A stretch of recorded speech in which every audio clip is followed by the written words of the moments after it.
Então, neoliberal é uma palavra que me causa até asco. Se for ver também, quais foram as políticas neoliberais, você vê que o liberalismo, claro, não faz nada. Eles olham para os... olhar para andar um pouquinho naquela direção. Naquela direção. Eles olham para os bancos ganhando dinheiro e falam, isso é coisa de neoliberalismo. Esquecendo que por trás está o governo, que é o Banco Central, alimentando essa farra, né? Mas no neolulismo, os bancos estão ganhando dinheiro do mesmo jeito. Mais do que nunca, né? Por isso que a extrema esquerda continua lutando. Contra eles. Então,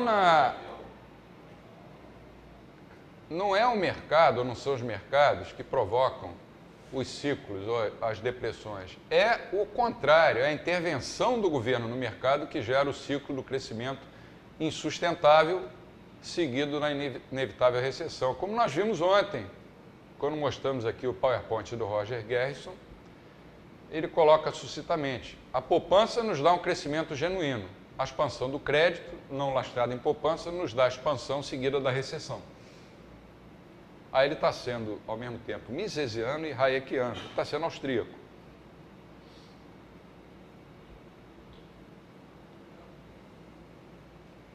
Esse fenômeno antecede todos os grandes ciclos econômicos, quer dizer, esse fenômeno da moeda ser lastreada em poupança ou não, incluindo-se aí a crise de 2008 e a depressão de 20 e 21. Os anos anteriores a 1920, olha a tua pergunta aí, Christian, foram caracterizados por um aumento maciço na oferta monetária por meio do sistema bancário, com o compulsório dos bancos sendo reduzidos à metade após a criação do Fed, e depois com a considerável expansão do crédito feita pelos próprios bancos. Aí vem os analistas, que enxergam só meio metro na frente e dizem, está vendo, o problema foi causado pelos bancos. Mas quem é que está por trás dos bancos? É o Fed. Se você der incentivos para alguém criar camarões, o sujeito vai criar camarões. Se dá um incentivo para o cara ser banqueiro e um monte de facilidades, ele vai o quê? Vai ganhar muito dinheiro na atividade de banqueiro. Qualquer empresário vai agir dessa forma.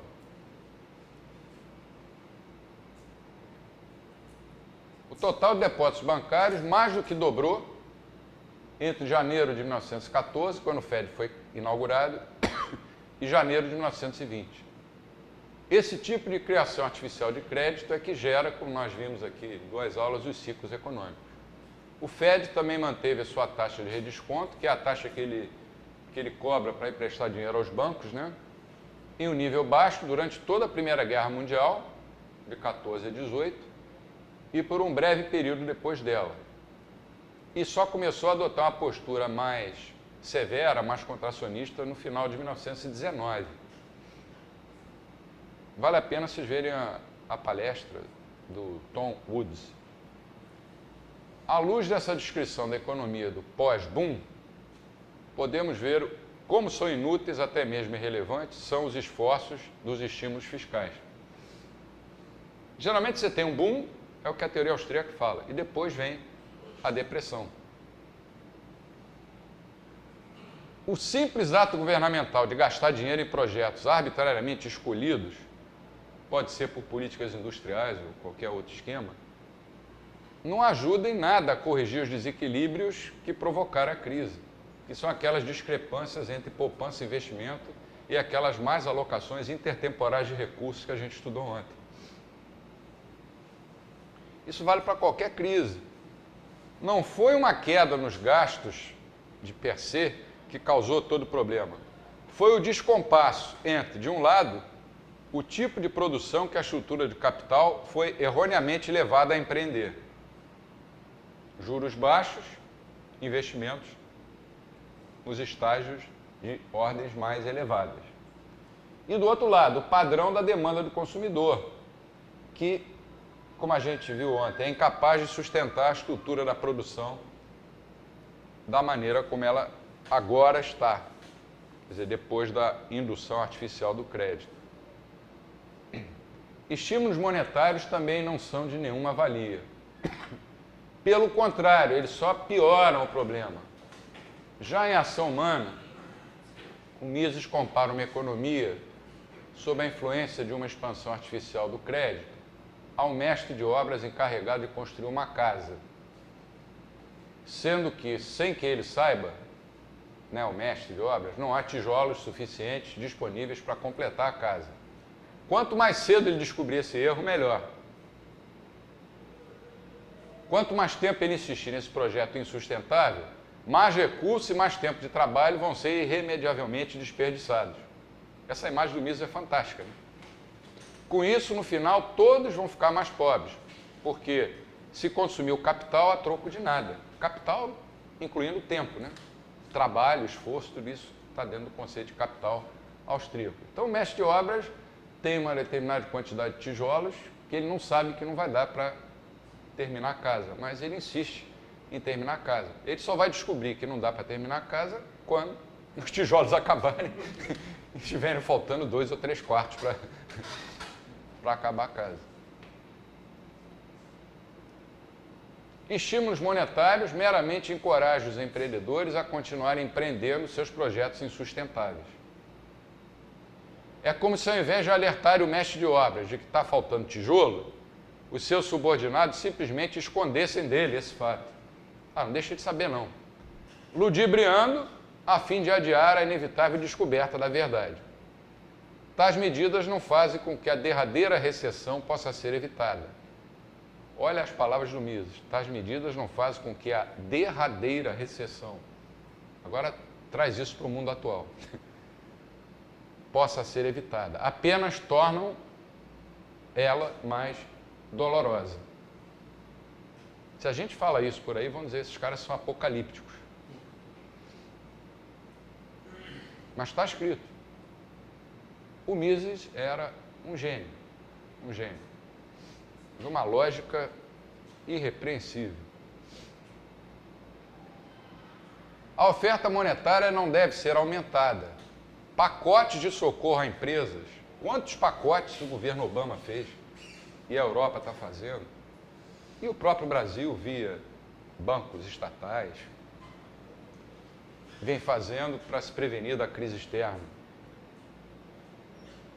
No limiar, então, pacote de socorro à empresa no limiar da falência só servem para congelar os erros empreendedoriais. Quer dizer, você congela, o cara não sente dor, né? Levou uma pancada no braço, você bota gelo ali na hora, aquilo alivia a dor. Mas quando o braço dele esquentar, a dor vai voltar. Se ele não for para o médico se tratar. Ao invés de permitir que esses recursos sejam transferidos para empreendedores mais aptos a suprir as demandas do consumidor, empreendedores que de fato entendam as condições reais da economia. Empréstimos de emergência para empresas em dificuldades, também a gente está cansado de ler notícias sobre isso, perpetuam a má alocação de recursos e estendem um favoritismo político para empresas que estão incorrendo em práticas economicamente insustentáveis. Elas acabam se beneficiando politicamente e a sua ineficiência acaba sendo premiada às custas dos que pagam impostos. Da mesma forma que a mencionada acima, quer dizer, anteriormente, esse favoritismo político se dá em detrimento de empresas sólidas que estão preparadas e capacitadas para adquirir esses recursos e direcioná-los para usos mais apropriados. É por isso que eu sou contra toda e qualquer política industrial. E qualquer política industrial envolve uma escolha do governo que vai beneficiar algum grupo e necessariamente vai prejudicar outros. Nada nos garante que esse grupo que ele vai beneficiar seja aquele que economicamente deveria ser beneficiado. Porque se fosse ocorrer deles beneficiar, quem deveria ser beneficiado não era presente e intervir para isso. Não era necessário. A única coisa que eu acho que pode se falar, advogando essas empresas que têm dificuldade com pedir empréstimo, é que parte delas, pelo menos uma parte delas, foi levada ao erro pelo governo. Pelo governo. Então, tem uma culpa do governo por trás, né? Ainda que não necessariamente tenha que haver uma responsabilidade da sociedade, que é quem paga a conta. Mas, de toda forma, os caras têm um atenuante, digamos assim, mas só para colocar esse ponto que às vezes martela na cabeça. Não, eu acho que você tem razão. Muitas empresas são induzidas a erros e depois, quando elas entram em dificuldades, correm para o governo só corre. Para a escola austríaca, o que o governo devia fazer nessas horas era não socorrer. Mas isso já é feito propositadamente para deixar as empresas na mão do governo.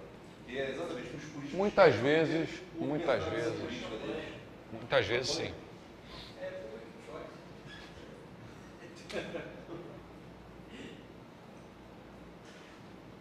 A experiência de 2021 reforça a argumentação dos genuínos economistas pró-livre mercado de que a intervenção dos governos é um obstáculo à recuperação econômica. É a antítese do keynesianismo.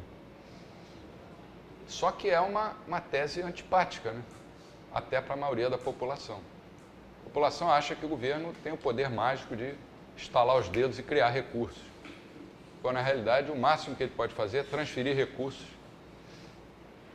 E quase sempre faz isso de uma maneira errada, porque os critérios não são de eficiência, são critérios políticos. Os keynesianos costumam dizer que a economia americana se recuperou rapidamente da depressão de 2021, apesar da ausência de estímulos fiscais e monetários. Não é apesar. É exatamente porque essas medidas não foram tomadas que ela se recuperou. Senão elas não se recuperariam.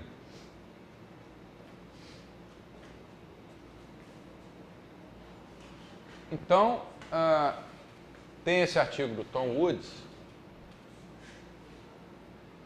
1920, a última depressão na qual um governo não se intrometeu foi também a mais rápida. Está lá no site do Mises. Tem o vídeo dele, a desconhecida depressão de 2021, também pode ser visto e baixado, e vários outros artigos e filmes, vídeos, também no site do Mises, e do Mises americano também. Esse do Tom Woods, essa palestra dele foi sensacional. E esse artigo é pequeno, esse primeiro ali é pequeno, dá para ler rapidamente. É só entrar no site do Mises e digitar Tom Woods, que vai aparecer lá. Os diagnósticos da mainstream e o diagnóstico austríaco. Isso a gente já comentou, mas não custa nada a gente... o Sr. Keynes diagnosticou como causa da Grande Depressão uma insuficiência da demanda agregada, nas palavras dele. O que levou Keynes a recomendar o quê? Já que a demanda privada não aumenta, então os governos devem aumentar seus gastos. E o Friedman relacionou a Grande Depressão com uma suposta timidez do Banco Central, que, segundo o Friedman, poderia ter evitado a Grande Depressão caso aumentasse a oferta de moeda de crédito. Olha a contraposição com os austríacos. Antes da Grande Depressão, houve um período de uma verdadeira festa fiscal e monetária nos Estados Unidos, tal como a festa que aconteceu antes da atual crise. A economia americana está crescendo, é a maior do mundo, não vai parar de crescer nunca, vão aproveitar isso. Nada de pensar em pisar no freio. Desta vez é diferente. A história se repete.